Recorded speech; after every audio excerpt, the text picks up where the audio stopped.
और वहीं केंद्र सरकार के अंतरिम बजट को लेकर प्रदेश अध्यक्ष नायब सैनी ने क्या कुछ कहा है वो भी देख लेते हैं।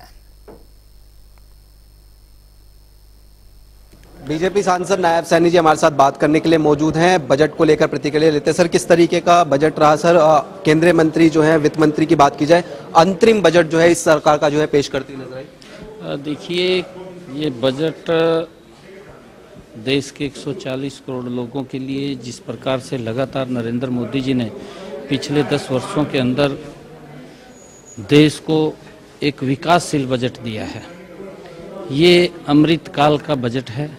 और अमृत काल में जो एक विजन रखा है आदरणीय प्रधानमंत्री जी ने कि 2047 तक ये विकसित भारत हमने बनाना है, और हमने देखा भी है उसके अंदर लगातार जो भी बजट लगातार आते रहे हैं और स्पष्ट उसके अंदर दिखाई दे रहा है। कांग्रेस के समय के अंदर कई बार महंगाई आसमान को छू जाती थी, परंतु 10 वर्षों के अंदर ऐसा कहीं देखने को भी नहीं मिला कि महंगाई ने आसमान को छुआ है।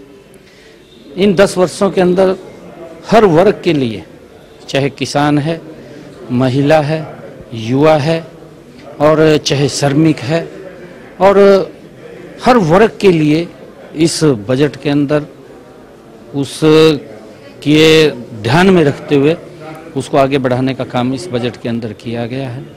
युवाओं के लिए भी, इंफ्रास्ट्रक्चर के लिए भी, किसान के लिए भी।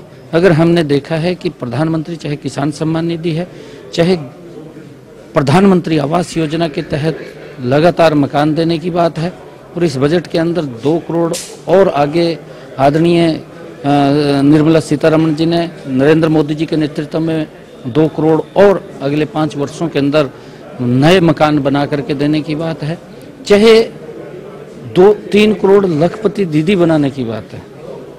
तो कितना जबरदस्त एक एक वर्ग को मजबूती से आगे बढ़ाने का काम नरेंद्र मोदी की सरकार कर रही है।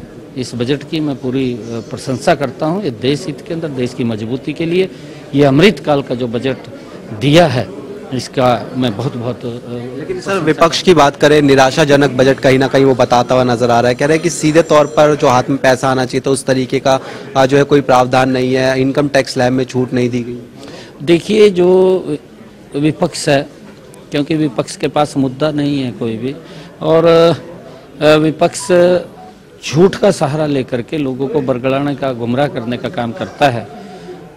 ये कांग्रेस के समय के अंदर भी जो इनकम टैक्स के ऊपर 2 लाख के ऊपर, मेरे ख्याल से 2 लाख की इनकम के ऊपर टैक्स देना पड़ता था, ये कांग्रेस के समय की बात कर रहा हूँ। और नरेंद्र मोदी जी के समय के अंदर अब 7 लाख उसको बढ़ाया गया है, 7 लाख तक भी उसका टैक्स नहीं लगता, उसको छूट दी गई है। इससे तो कांग्रेस के पास कोई विषय नहीं है, कांग्रेस के पास मुद्दा नहीं है। नरेंद्र मोदी जी ने लगातार जो बजट दिए हैं, देश को एक नई विकास की दिशा दी है।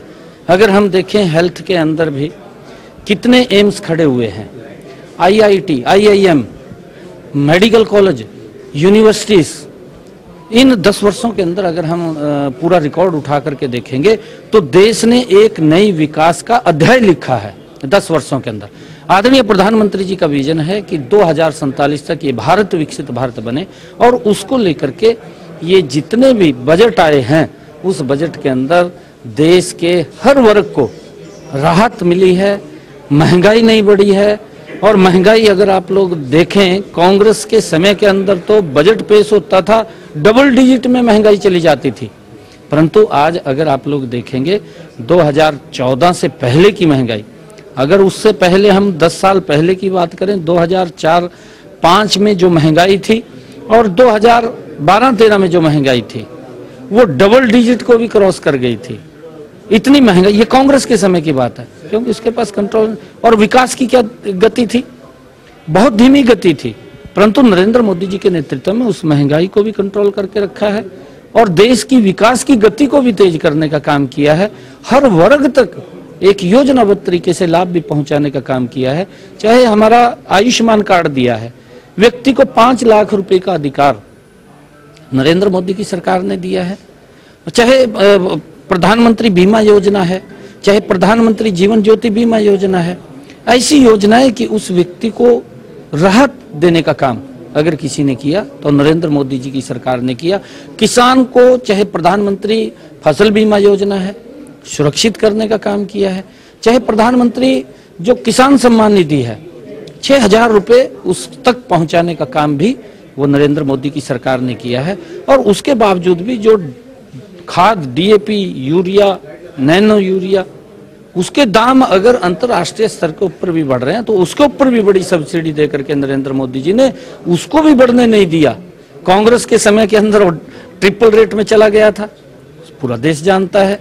परंतु नरेंद्र मोदी जी ने जिस प्रकार से ये बजट आ रहे हैं, देश को आगे बढ़ाने वाले बजट हैं, हर व्यक्ति को मजबूत करने वाले बजट हैं, इसकी मैं पूरी प्रशंसा करता हूं। अंतिम प्रश्न, वित्त मंत्री ने जिस तरीके से कहा कि ये अंतरिम बजट है और हम पूर्ण बजट भी जो है चुनाव के बाद जो है पेश करते हुए नजर आएंगे, कॉन्फिडेंट में कहीं ना कहीं वो जो है नजर आई। हरियाणा के लिहाज से इसको देखे बीजेपी लगातार तैयारी कर रही है, कल भी हमने देखा कि सर लिस्ट जो है जारी होती हुई नजर आई, किस तरह की तैयारी चल रही है? देखिए, हमारी पूर्ण तैयारी है।